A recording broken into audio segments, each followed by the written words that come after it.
Operation Sindoor టైంలో పంజాబ్ ఢిల్లీ మధ్య ధర్మశాలలో జరుగుతున్న ఐపీఎల్ మ్యాచ్ మధ్యలోనే ఆపింది బీసీసీఐ కాదు, పాకిస్తాన్.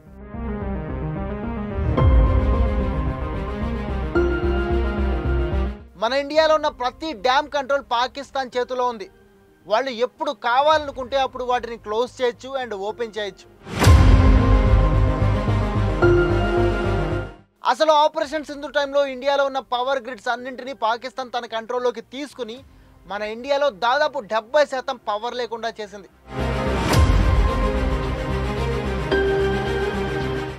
ఏంటి ఇదంతా విని ఇది నేను చూడలా అని మీరు కూడా షాక్ అయ్యారా? కానీ ఇదంతా నిజమేనటండి బాబు. Is it true Bhavani? ఏమో, బట్ పాకిస్తాన్ రక్షణ మంత్రి ఖవాజా ఆసిఫ్ మాత్రం పాకిస్తాన్ పార్లమెంట్ సాక్షిగా ఎస్ ఇట్ ఈస్ ట్రూ అని బల్ల గుద్ది మరీ చెబుతున్నాడు. అయితే సాధారణంగానే ఖవాజా నోరు తెరిస్తే పాకిస్తాన్ జనాలు తలలు పట్టుకుంటారు. ఎందుకంటే మనోడు పక్కనోళ్ళ పరువు తీయడానికి ట్రై చేసిన ప్రతిసారి సొంత దేశం పరువే తీసేసుకుంటాడు. ఇక ఈసారి కూడా ఆయన అదే చేశాడు. అసలేం జరిగిందంటే ఖవాజా ఆసిఫ్ ఈ మధ్యనే పార్లమెంట్లో అదిరిపోయే ఏకపాత్రాభినయంతో లాంగెస్ట్ స్పీచ్ ఇచ్చాడు. ఆ స్పీచ్లోనే ఆయన కొన్ని ఆణిముత్యాలు రాల్చాడు. అవేంటంటే రీసెంట్గా మే 7న ఇండియా ఆపరేషన్ సింధూర్ స్టార్ట్ చేసిన తర్వాత రెండు దేశాల మధ్య చిన్న సైజు యుద్ధం స్టార్ట్ అయింది. ఫైట్ స్టార్ట్ కాగానే ఇండియాలోని హిమాచల్ ప్రదేశ్లో ఉన్న ధర్మశాలలో జరుగుతున్న పంజాబ్ ఢిల్లీ మ్యాచ్ ఆపేసి టీమ్స్ అండ్ క్రౌడ్ని అక్కడి నుంచి సేఫ్గా పంపించేసింది బీసీసీఐ. ఇప్పటి వరకు ఇదే మనకు తెలుసు, కానీ ఇది నిజం కాదట. నిజానికి ధర్మశాలలో మ్యాచ్ ఆగిపోవడానికి పాకిస్తానీ హ్యాకర్లు కారణం అంట. వాళ్ళు స్టేడియం లైట్లు మొత్తం వాళ్ళ కంట్రోల్లోకి తీసుకుని ఆపేయడంతో బీసీసీఐ భయపడి మ్యాచ్ ఆపేసిందట. ఇది విన్నాక ఆయన తెలివికి ఖచ్చితంగా ఓ 3 సెకండ్ల మౌనం పాటించాల్సిందే. అయితే ఆ జ్ఞాని ఇక్కడితో ఆగలేదు. మన భారతదేశంలో ఉన్న వాటర్ డ్యామ్లు అన్నింటినీ వాళ్ళ సైబర్ ఫోర్స్ హ్యాక్ చేసి గేట్లు తెరిచేసిందట. మన దేశంలోని ఎలక్ట్రిక్ గ్రిడ్స్ని వాళ్ళ కంట్రోల్లోకి తీసుకుని మొత్తం ఇండియాలో 70% పవర్ కట్ అయ్యేలా చేశారట వాళ్ళ హ్యాకర్స్. ఇది వాళ్ళ హ్యాకర్స్ ఎక్స్పర్ట్స్ సాధించిన గొప్ప విజయం అని ఆయన చెప్పుకుంటున్నాడు. ఇదంతా ఆ దేశ జనాలు కూడా నిజమే అని నమ్ముతున్నారు. ఆయన గొప్పతనం ఇక్కడితో ఆగలేదు. ఆపరేషన్ సింధూర్ జరగడానికి ముందు, జరిగేటప్పుడు అండ్ జరిగిన తర్వాత కూడా ఆయన ఎక్కడ ఆగకుండా, ఎక్కడ వెనక్కి తగ్గకుండా ఇలాంటి బోలెడు ఆణిముత్యాలు ప్రపంచానికి అందించాడు.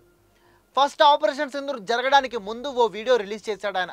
అందులో ఒకవేళ ఇండియా పాకిస్తాన్ మీద దాడి చేయడానికి ట్రై చేస్తే ఏకంగా 130 అణుబాంబులని సీక్రెట్ లొకేషన్స్లో ఇండియా మీద టార్గెట్ చేసి దాచిపెట్టాం, అన్నీ ఒకేసారి వదిలేస్తాం వాటిని అని చెప్పాడు, బెదిరించాడు.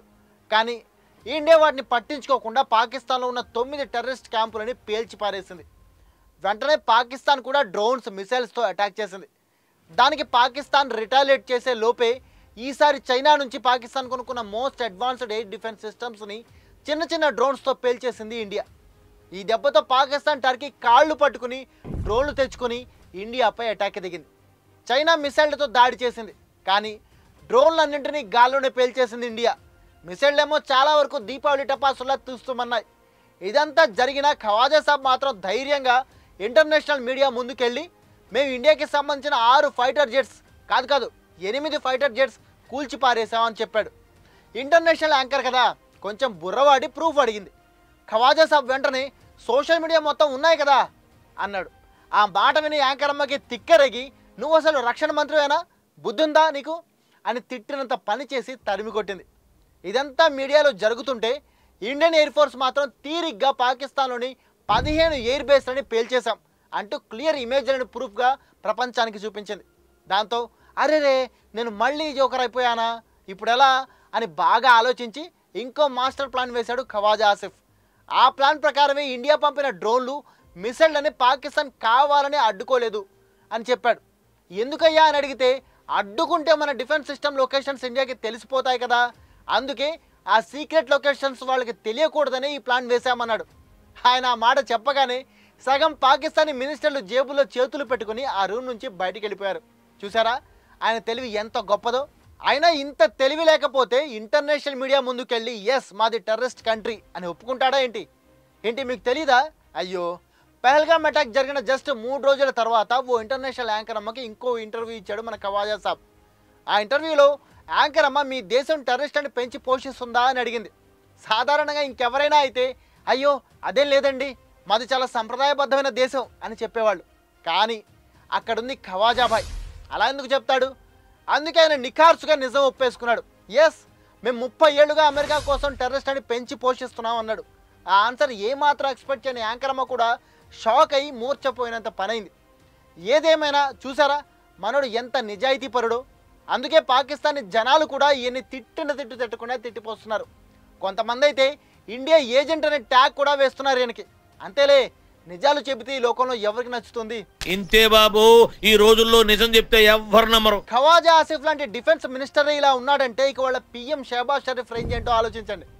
ఇండియా చేతిలో చావు దెబ్బ తిని ఎయిర్ బేస్లు టెర్రరిస్ట్ బాయ్ల ఇళ్లు కూలగొట్టుకుని 3-4 ఫైటర్ జెట్స్ పోగొట్టుకుని తుక్కు తన్నులు తిని చివరికి తెల్ల జెండా ఊపి కాళ్ల బేరానికి వచ్చి సీజ్ ఫైర్ చేద్దామని అడుక్కున్నాడు షరీఫ్. కానీ ఇంత చేసినా అక్కడ జనాలకి మాత్రం మనమే గెలిచాం, ఇండియాని వంచేశాం, ముంచేశాం, తుంచేశాం అని స్పీచ్లు మాత్రం దంచి కొడుతున్నాడు. ఇండియాతో యుద్ధంలో గెలిచాడంటూ మునీర్ భాయ్కి ప్రమోషన్ కూడా ఇచ్చాడు. అక్కడితో ఆగకుండా ఏకంగా ఆర్మీ చీఫ్ మునీర్ భాయ్ని పార్లమెంట్కి పిలిచి మరీ ఓ ఫోటోని గిఫ్ట్గా ఇచ్చాడు. ఆ ఫోటోలో ఏముందో తెలుసుకోవాలనుందా? చూడాలని ఉందే. ఇండియాపై పాక్ గెలుపుకి గుర్తుగా ఆపరేషన్ సింధూర్ టైంలో ఇండియాపై అటాక్ చేసినప్పుడు తీసిన ఫోటో అని షహబాజ్ చెప్పినా నిజానికి ఆ ఫోటో ఎప్పుడో 2019లో చైనా మిసైల్ టెస్టింగ్ చేసినప్పటి ఫోటో. దానికి మంచి కాస్ట్లీ ఫ్రేమ్ కట్టించి మునీర్కి గిఫ్ట్గా ఇచ్చాడు. అది చూసి మరీ ఇలా ఉన్నారేంట్రా మీరు అని ప్రపంచం మొత్తం నూరేళ్ల పెట్టింది. మినిస్టర్లు పిఎంలో ఇలా ఉంటే ఇక మీడియా మాత్రం వెనక్కి తగ్గుతుందా? ఆపరేషన్ సింధూర్ అయిపోయాక ఇండియాపై పాకిస్తాన్ గెలుపుని సెలబ్రేట్ చేసుకుంటూ స్పెషల్ ప్రోగ్రాంలు పెట్టి వాళ్ళ హ్యాకర్ ఆర్మీపై పొగడ్తల వర్షం కురిపించారు. ఇండియాలోని 70% పవర్ గ్రిడ్స్ కంట్రోల్లోకి తీసుకోవడం అంటే మామూలు విషయం కాదు.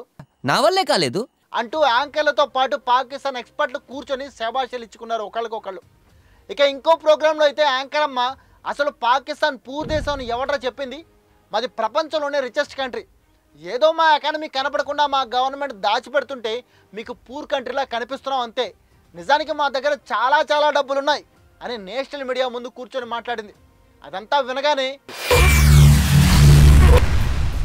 ఏమిటండి మీరు మాట్లాడేది అని పాకిస్తాన్ జనాలే షాక్ అయి షేక్ అయిపోతున్నారు. మరి అన్ని డబ్బులే ఉంటే నెలకు ఒకసారి IMF ముందు బొక్క బోర్లా పడి చిల్లర డబ్బుల కోసం ఎందుకు అడుక్కుంటుందో మరి.